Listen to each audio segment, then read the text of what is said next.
superioridade, eles podem se disfarçar de maneiras tão grandes e tão amplas que elas viram um labirinto na nossa vida.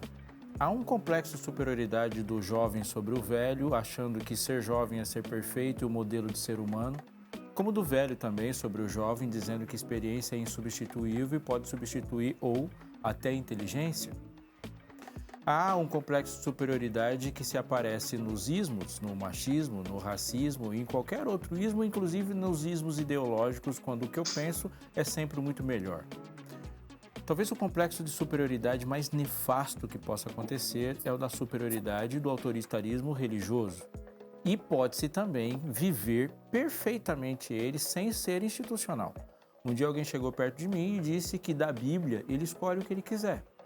Então, na sua religiosidade, ele escolhe elementos de qualquer religiosidade para compor a dele. A minha pergunta para esse tipo de gente com esse tipo de argumento é: quem revela o que para você? Se a resposta é ninguém revela, eu escolho, então na sua religião só existe um Deus, você. E nessa sua religião que só existe um Deus, que é você, esse Deus que não se reproduz vai ser Deus para todo mundo também. Tá aí, uma religião autoritária de uma pessoa só, que se vê como o revelador da própria crença.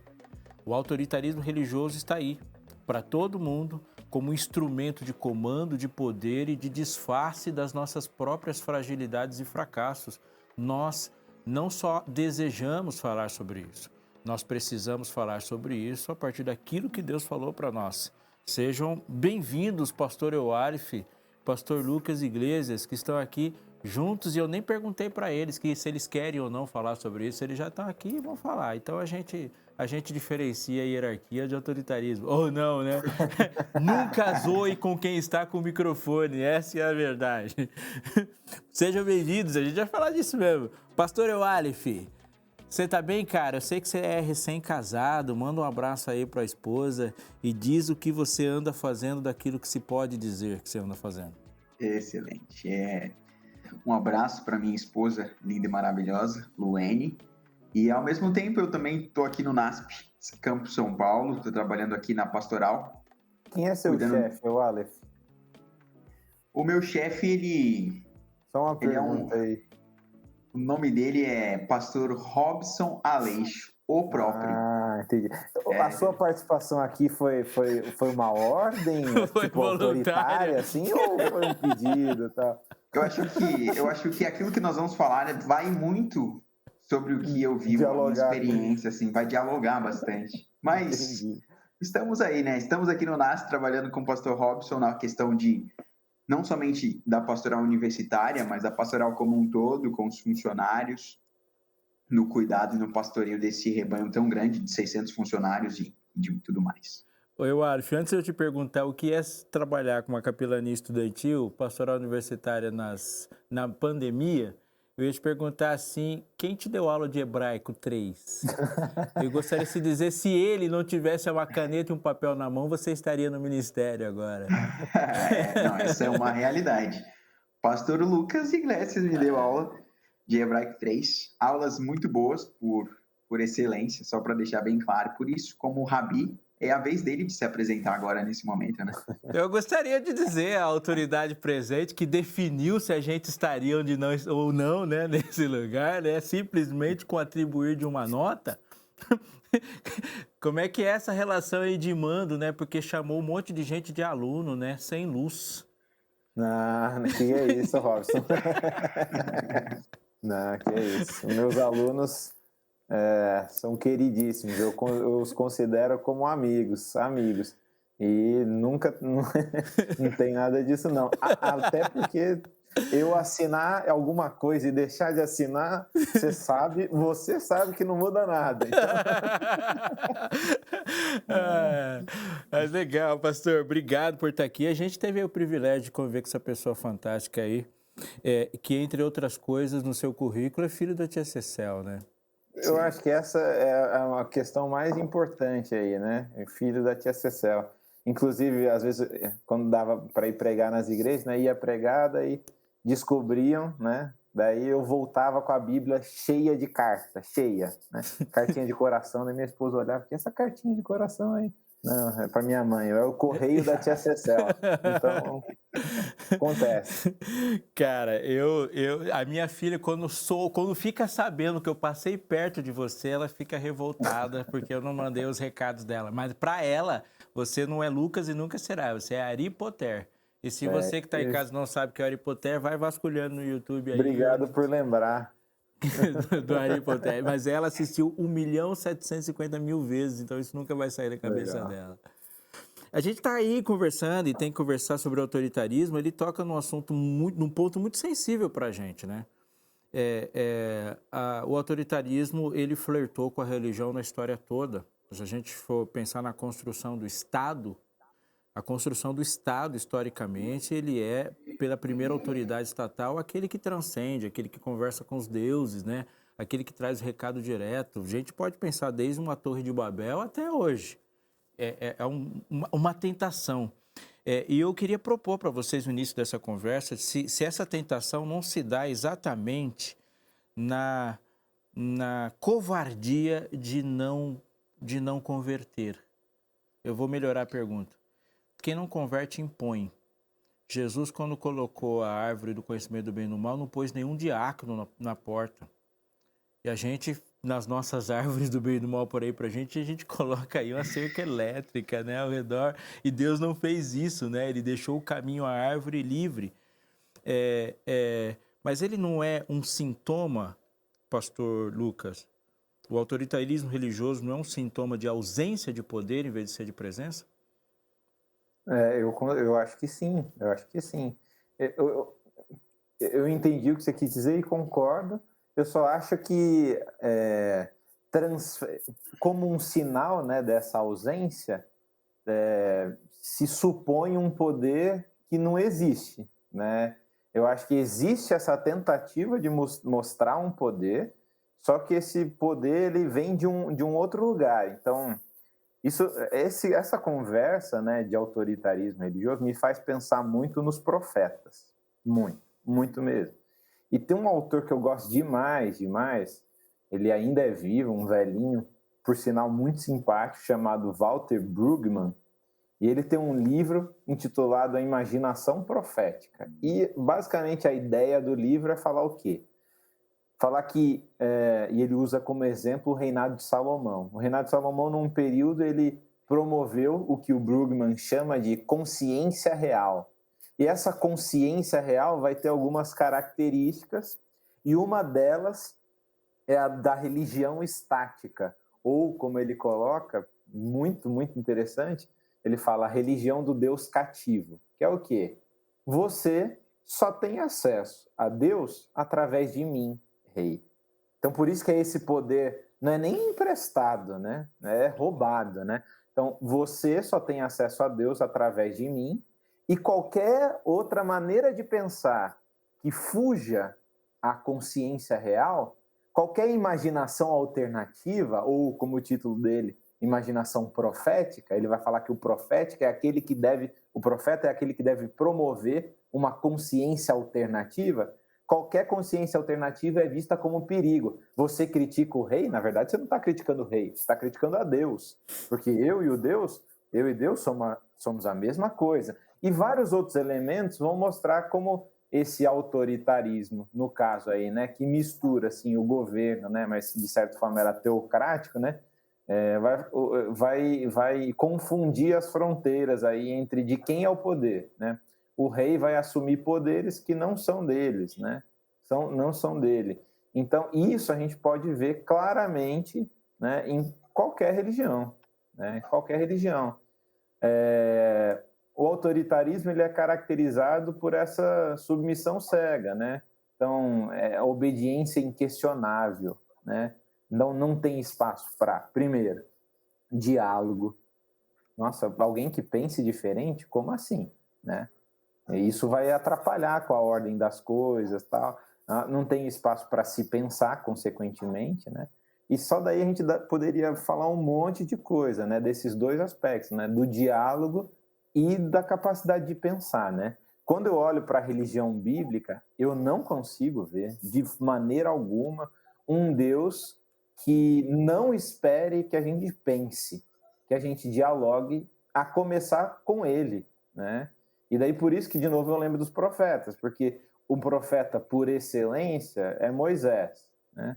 E o que Moisés faz recorrentemente como intermediário, tal, como profeta, é o quê? Deus fala tal coisa, ele fala, mas Senhor, poxa, e a sua fama nos outros povos, como vai ficar? E a nossa surpresa é que Deus ouve, né? Deus ouve e fala, tá bom, você está falando uma coisa sensata. E daí diz o texto, e Deus se arrependeu do mal que ia fazer e não fez. E a gente tem problema, né, com isso. Como assim? Deus falou que ia fazer e agora não vai fazer? É assim. Deus falou que ia fazer e agora não vai fazer. A partir do diálogo que ele tem com esse ser pensante.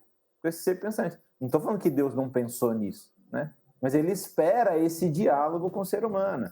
O exemplo clássico lá, só para encerrar, que eu estou falando bastante, né? Mas das filhas de Zelofeade, né? Lembra? Da herança, fantástico. Poxa, vamos distribuir a terra. Chegou a hora, né? Vocês receberam a terra, vamos distribuir. Mas daí chegam as filhas de Zelofeade e falam assim, ó, é o seguinte, você falou que vai distribuir só nos cabeças, os homens das famílias, e no nosso caso não tem alguém para receber. Primeira surpresa é Moisés ouvir e falar assim, faz sentido, vou levar para Deus. Daí chega para Deus, Deus, faz sentido. Avisa para elas que no caso delas pode ser. Por que não avisa desde o início? Né? Por quê? E depois tem um outro detalhe mesmo, né? Porque outros homens chegam e falam assim, ó, elas têm que casar com gente só da tribo delas. Se elas casarem de outra tribo, a terra vai passar para outra tribo, elas vão ficar sem de novo. E daí, mesma coisa, Moisés, faz sentido, Deus, faz sentido. Avisa que elas só devem casar com a mesma tribo. E a questão é, por que não avisa desde o início? Porque ele espera que a gente pense, que a gente dialogue, que a gente reaja, né? Eu acho que isso é bem importante aí, pelo menos na minha percepção. Eu me empolgo falando disso. Mas muito bom, é empolgante mesmo. Eu quero dar uma atrapalhada para o Aleph, assim, sem querer ser autoritário, né? E dar para ele a oportunidade de escolher a pergunta que ele quer dialogar. Mas eu vi uma frase, há muito tempo, eu gosto dela, como educador, que diz assim, ó, filho que não sabe falar não para pai, também não sabe falar para o traficante. E aí, esse exercício, né, que o pastor Lucas levantou, de você dialogar com Deus e construir uma fé sólida baseada numa co-construção. Você participou disso, né? Participou ativamente da construção dessa fé. Isso faz com que ela seja muito mais sólida do que se ela viesse imposta.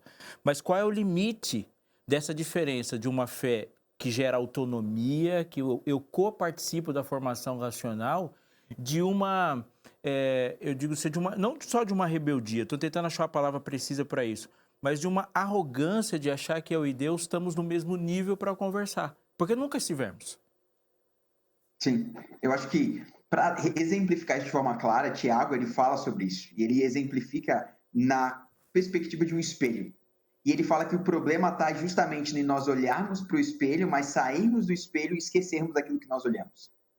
Quando, na realidade, o objetivo é simplesmente de olhar para o espelho, de se lembrar sempre daquilo que você viu no espelho. E de constantemente olhar para o espelho novamente e de ver no espelho os traços que precisam ser alterados em si mesmo, que é aquilo que ele fala. Então, ele usa o espelho como lei, e Tiago vai falar sobre isso lá, ele fala que o ser humano, o homem que ele busca somente viver, mas viver se esquecendo de Deus, é alguém que ele escuta a palavra, mas ele se esquece dessa palavra. E ele se afasta dela porque ele se esqueceu daquilo que ele ouviu e daquilo que ele entendeu.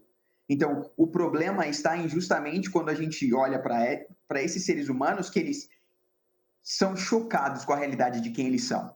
Mas a partir do momento em que eles olham para isso, mas eles se esquecem disso quando eles viram as costas e começam a viver da maneira como eles gostariam. Então, eles não têm uma racionalização necessária para fazer justamente os questionamentos, de olhar para dentro de si e de se questionar com relação aos problemas que existem aqui dentro. Porque eu acho que um dos momentos, e aqui dentro da Bíblia é apresentado muito disso, a gente consegue e se constitui como nosso próprio Deus a partir do momento em que a gente começa a olhar para Deus a partir da minha perspectiva, e não da perspectiva que o texto bíblico apresenta para a gente. Então, colocando Deus da maneira como eu imagino, e não da forma como ele é, da forma como ele é escrito e da forma que é me apresentado dentro do texto bíblico, eu começo a olhar para o texto bíblico de acordo com as minhas perspectivas. E eu acho que curioso muito quando Jó ele é apresentado para um rapaz que depois de todos os outros amigos de Jó terem falados com Jó, é apresentado um jovem chamado Eliú para falar sobre o que ele pensa sobre Deus, sobre os raciocínios que ele tem sobre esse Deus maravilhoso. E ele começa a repreender Jó e a culpar Jó o tempo inteiro sobre tudo aquilo que ele fez. Só que quando chega no final disso, ele começa a falar. Ele fala que Deus não ouve os aflitos porque esses não têm fé, e começa a falar muitas coisas absurdas relacionadas com o divino. Então, essa era a maneira que ele entendia quem Deus era. É a maneira autoritária que ele olhava para o próprio Deus, a visão que ele tinha de um Deus autoritário.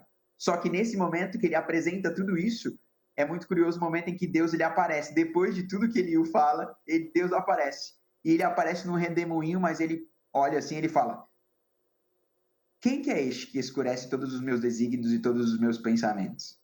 Em outras palavras, ele fala: quem que é esse que está falando nada a ver, que está escurecendo tudo aquilo que eu sou, porque foi ele que pensou dessa maneira? E aí ele começa a mostrar justamente o conceito de que quando nós olhamos, nós nos esquecemos de olhar para a palavra de maneira sincera, a ponto de enxergarmos os nossos próprios defeitos e alterarmos esses defeitos, a gente vai enxergar nesse Deus que a gente está tentando olhar dentro da Escritura, e a gente vai olhar para esse Deus de acordo com os nossos próprios parâmetros, e não de acordo com aquilo que ele apresenta.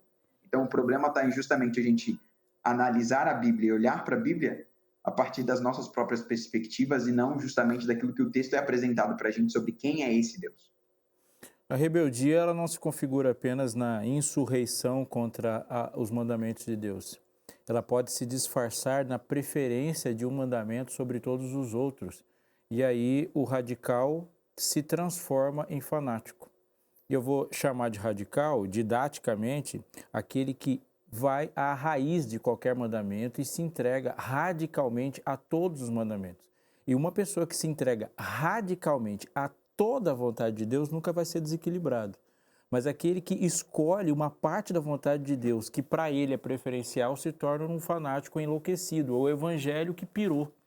E aí ele disfarça a sua própria rebeldia à palavra de Deus no super exagero, na hipervalorização de um ponto que ele é preferente. Isso é um fenômeno na história, né? A gente vê isso no farisaísmo, a gente vê isso em outras partes, onde alguém preferiu uma parte do evangelho e usou aquilo para massacrar, para bater em alguém. E aí, pastor Lucas, eu vejo, não sei se você vê também, eu queria te chamar para essa discussão, na história, momentos de Deus oficial com momentos onde a sociedade estava contra Deus oficial. Por exemplo, você pega Israel. Israel há o Deus do Estado. Deus é o Deus. Deus é oficial. Quando a igreja cresce no ambiente romano, o Deus oficial não é o Deus da igreja. Não é o Deus da Bíblia. Dos 1260 dias de predomínio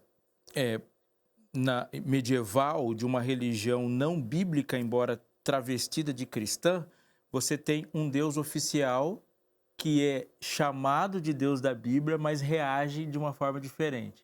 Hoje a gente vive num estado republicano, onde Deus não é oficial. Qual? Nenhum deles. E a gente tem que lidar agora com um mundo onde o evangelho não é favorecido pelo Estado, não é favorecido pela cultura, não é favorecido pela história. A gente fala de Bíblia para quem necessariamente não precisa crer nela e não cresceu nesse ambiente educacional.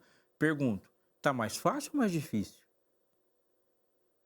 Olha, é difícil responder essa pergunta, né? Porque você precisava ter 2.000 anos de idade, né? Para responder essa. Porque você ia precisar ter 3.000 anos de idade, né? Para responder essa pergunta. Mais ou menos isso. Não era nem isso que eu ia falar. Mas apesar da gente, dialogando aí com o que você falou, né? Mas apesar da gente ler, né? A gente não tem noção, né? Dessa realidade, por exemplo, da Idade Média mesmo lendo, né? E entendendo toda a dinâmica, né? Então eu não sei se é mais difícil ou se é mais fácil, né? O que eu vejo em relação a essa atitude, em relação a Deus, é de fato, há uma dificuldade em identificar a realidade de Deus, mas principalmente porque não se vai ao texto bíblico para entender quem é Deus, né? E eu acho que, ao mesmo tempo, a gente tem uma outra realidade que é, assim, imagens que a gente estipula de Deus que não são o Deus bíblico, né? Então, você mencionou, por exemplo, né, a Idade Média. Então, a gente critica, né, obviamente, a postura predominantemente cristã, né, na Idade Média, a restrição em relação à leitura da Bíblia, né, e etc. E a gente critica, por exemplo, né, a interpretação bíblica só pode ser feita através da igreja, e etc. Mas, muitas vezes, o que nós vemos é essa realidade permeando várias denominações hoje, né? Várias, né? Então, você não tem independência do texto, com o texto. Você não pode ter uma experiência com o texto. A sua experiência com o texto tem que ter um carimbo, tem que ter uma validação. Se você não usa tal método, você está lendo errado. Se você não tem tal concordância com tal pessoa, tal estudioso, teólogo, que seja, você está errado. E essa autonomia, né, é a essência para se conhecer o Deus bíblico, né? Então, a gente tem que entender, né, que contrário ao autoritarismo religioso está o conhecimento de Deus através do estudo. E isso é uma experiência tanto comunitária como individual, né? Então, isso significa o quê? Que eu vou ter uma experiência com o texto é o mesmo, mas você vai ter outra, né? E isso não é relativizar, né? O Deus é o mesmo, só que Deus não pede para Davi subir no monte e sacrificar o filho. Por quê? Porque Davi não é Abraão, bem simples, né? São experiências completamente diferentes, em períodos diferentes, etc. Então, a gente tem, né, que entender que o texto é o mesmo, mas a gente vai ter percepções diferentes do texto. E essas percepções diferentes não são um perigo, né? Pelo contrário, elas, quando em comunidade estudadas e avaliadas e discutidas, etc., são um elo, na verdade, né? São um elo. Porque olha só que interessante, né? Eu gosto de falar isso, que a nossa vida, a natureza da Bíblia é narrativa, né? Histórias acima de tudo. E essa é a natureza humana, né? História, né? Se a gente não tivesse história, e vocês mencionaram aí de memória, né? De lembrar, a gente não teria o que falar, né? E é interessante que o estudo independente do texto, ele promove uma relação com o texto individual, só que quando a gente se encontra e estuda esse texto juntos, né, todos nós temos uma coisa em comum, que é o contato com o texto. E o texto acaba sendo o nosso elo, né, de intimidade. E quando ele é o nosso elo de intimidade, o texto fortalece o nosso laço, apesar da gente ter visões diferentes sobre esse texto, né? Não vai ser só visão diferente? É claro que não. Não é isso que eu estou falando, né? É óbvio que não é isso.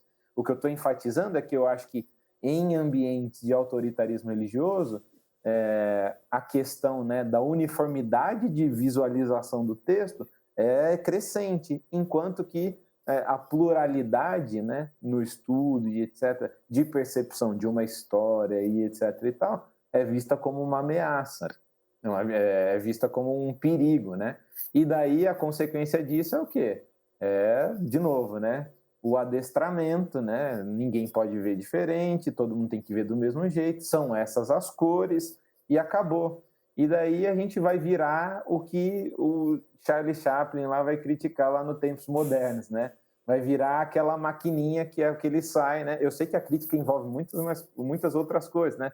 Mas ele sai da fábrica, a crítica é a mesma lá que também o Bauman fala, né, do ser humano perder a capacidade de pensar na modernidade, né? A Hannah Arendt fala disso, e vira uma máquina que só repete os mesmos movimentos e não há compreensão, racionalização da experiência religiosa. E virou mecânico, vem o profeta e fala. E os profetas vêm no texto bíblico e batem na mecanicidade, no engessamento da religião, que é uma característica essencial do autoritarismo religioso, né? Então, que bonito, você está indo lá todo sábado ou todo domingo, que seja, para a igreja, bonitinho, de terno, etc. Daí vem o profeta e fala assim, lindo.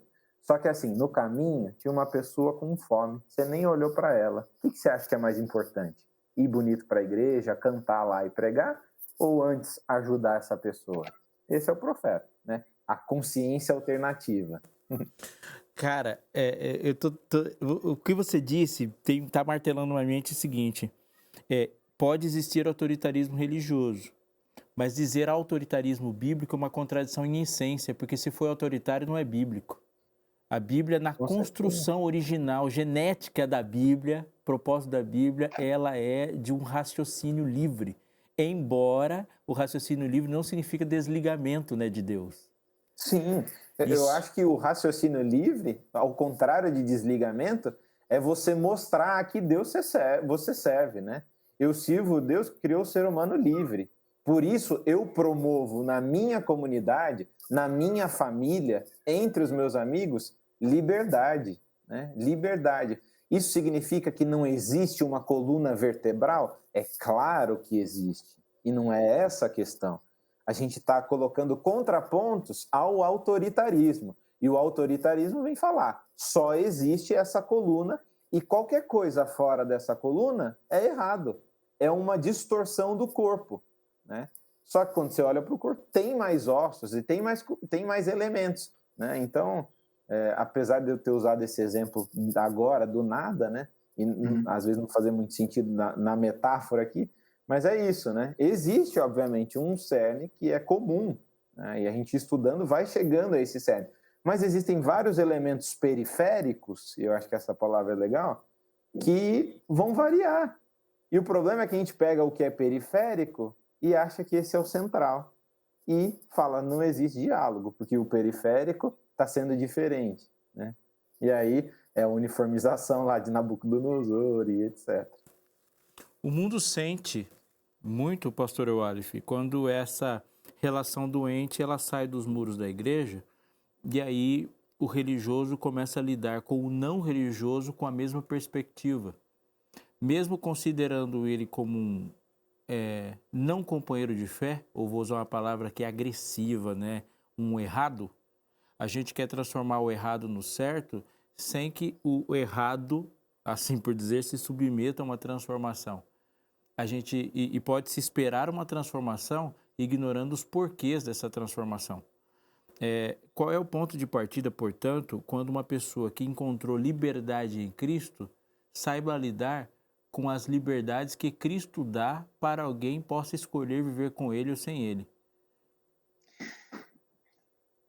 Ellen White tem uma frase extremamente curiosa, porque ela fala que a cruz é o meio onde a lei ela é entendida da maneira correta e tudo mais existente em uma religião verdadeira é experimentado na perspectiva correta, porque é ali que existe algo que a gente vai entender que é o que transborda no coração de todo cristão. Aquele que entende o que Cristo fez e quem Cristo é, entende uma definição clara sobre quem ele é, e ele é amor. E é através dessa palavrinha-chave que existe a desconstrução daquilo que nós estamos tão acostumados a ver nesse autoritarismo religioso. A realidade é que o autoritarismo religioso ele não está preocupado com o amor, ele não está preocupado com, de fato, amar a ponto de conceder liberdade para aquele que pensa diferente. E quando a gente olha para a realidade do texto bíblico, a gente começa a perceber que dentro do texto bíblico, Deus ele é apresentado não somente como um Deus de amor, mas ele fala para os seus discípulos também agirem com amor. Então, o amor é o contrassenso claro para dar equilíbrio para as questões que antes não serão entendidas. O fato de não aceitarmos as diferenças que existem, queremos a transformação dos outros independente do ambiente, do contexto que aquela outra pessoa está passando ou do momento que ela está entendendo da relação dela com Deus. E é nesse momento que a gente começa a perder muito e a gente começa a se tornar autoritário na maneira como a gente vai desenvolver isso com as pessoas ao nosso redor. Então, o que muda e o que possibilita a gente entrar em equilíbrio é a nossa capacidade de receber o amor de Deus e de passar esse amor para os outros. Mas é um amor que ele é prático. E essa essência dele ser prático, na maneira como você vai olhar para o outro, não como alguém diferente, mas como alguém que é pecador assim como você, faz com que você se coloque no seu lugar e o outro também vai se colocar no lugar dele. E você vai entender que você não é diferente do outro. Existe alguém que está mais motivado do que você para levar o outro a conhecer Cristo. E esse alguém é o próprio Cristo.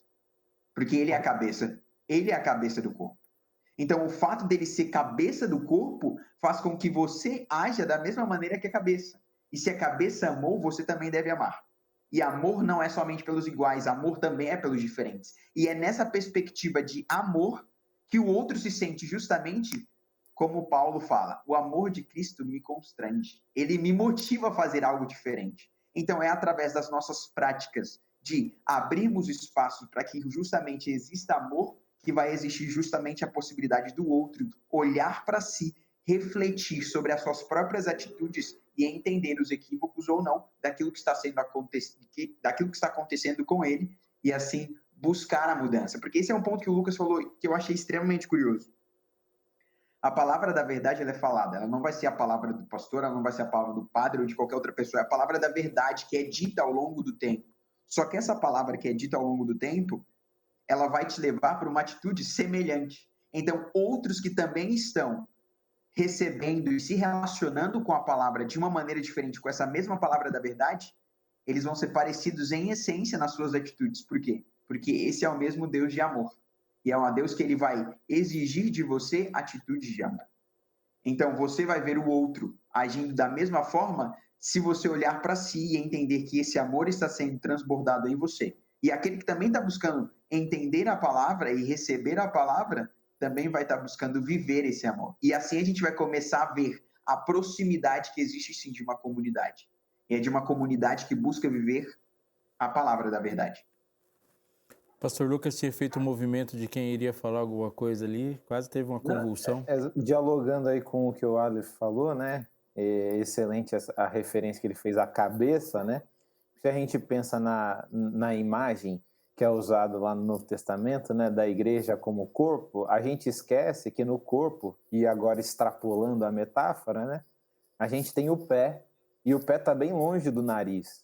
Se você amarrar o seu pé no seu nariz, né, fica, sei lá, 10 minutos com o pé amarrado no nariz. O que acontece? Né? Tem vários efeitos aí físicos, né? Então existe o pé e existe o nariz. E os dois são partes do corpo. Só que um é pé e outro é nariz. Né?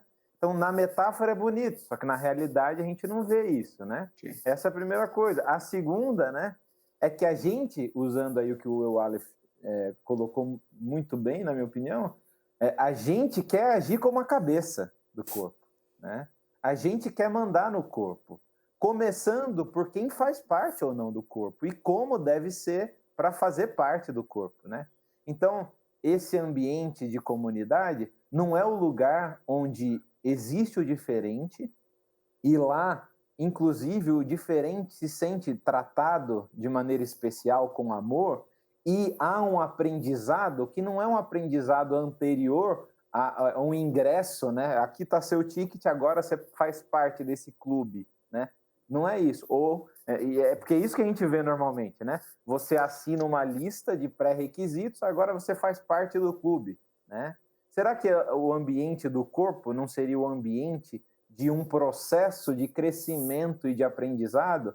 Porque se eu visse assim, o diferente, ele não seria julgado, né? Porque eu não estou avaliando uma condição para ele fazer parte disso. Eu estou avaliando que ele está em algum momento do processo. Sendo que ele está em algum momento do processo de crescimento, de conhecimento e etc., eu tenho que fazer o quê para ajudar?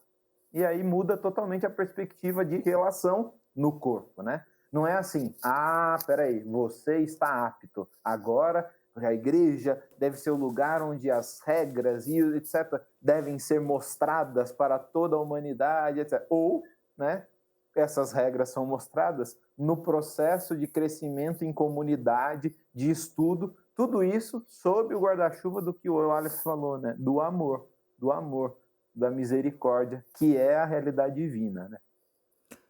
Houveram 3 grandes momentos da história de Cristo na Terra. Seu nascimento é um deles, extraordinário, miraculoso. No momento do nascimento de Jesus, quem viu?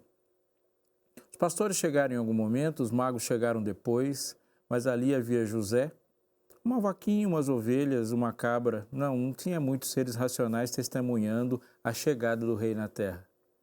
Um outro grande momento, milagre extraordinário, foi sua ressurreição. Jesus sai da tumba e esse evento extraordinário da história de Jesus foi testemunhado por quem? Quem estava lá desmaiou. Um outro grande momento e óbvio da história de Cristo na Terra é a cruz. Mas se você for olhar e pensar um pouquinho, a cruz não é um milagre, porque qualquer um de nós, ao ser colocado na cruz, dessa perspectiva, vai morrer. Se me colocar na cruz, eu morro. E você também. A cruz é um instrumento de morte. Portanto, não há milagre em morrer. Mas há um milagre em amar. Há um milagre ao permitir-se ser amado. Há um milagre em arriscar, gerir um universo a partir do amor. E aqui mesmo no Vertical, alguém muito admirado por nós disse que amor foi a atitude mais arriscada que Deus já teve e esperar ser amado. O que essas 3 histórias e eventos de Jesus nos dizem é que se o poder de Jesus não te convencer a segui-lo, ou melhor, se o amor de Jesus não te convencer a segui-lo, o poder também não o fará. Nós somos seduzidos pelo poder, mas o que nos move e nos faz andar para a eternidade é o amor e não o poder. Deus faz milagres, mas o amor produz milagres. Os milagres não necessariamente produzem amor, enquanto muitas vezes esperamos esses milagres. Deus arriscou ser amado por você, arriscou querer ser amado por você sendo livre e espera que você, ao sair por aí, ao conquistar corações, siga o mesmo método, o método arriscado e único de eternidade, que é o amor por escolha. Então hoje, quando você ouvir Jesus te perguntando, você me ama? Diga assim. Se ele perguntar por quê, você fala, sei lá, porque eu quero. Da mesma forma, espere essa resposta das pessoas com quem você vai encontrar e falar de Jesus. Amá-lo, levá-los a amar a Deus, mas a única razão do amor que pode ser aceito por Deus é, sim, Senhor, eu te amo, porque eu quero amar. Esse é o Vertical. Encerra aqui essa temática, mas continua com outras. Sexta-feira que vem, 19 horas, eu volto aí com a sua casa, com outros convidados também, para a gente conversar sobre esses assuntos e sobre esse assunto tão importante para esse tempo. Se você não é inscrito, se inscreva agora no canal. Há aqui alguns outros episódios que você pode clicar e ver e rever também. Aproveita e compartilhe, escreva aí seus comentários, porque eles são importantes para a gente. Até mais.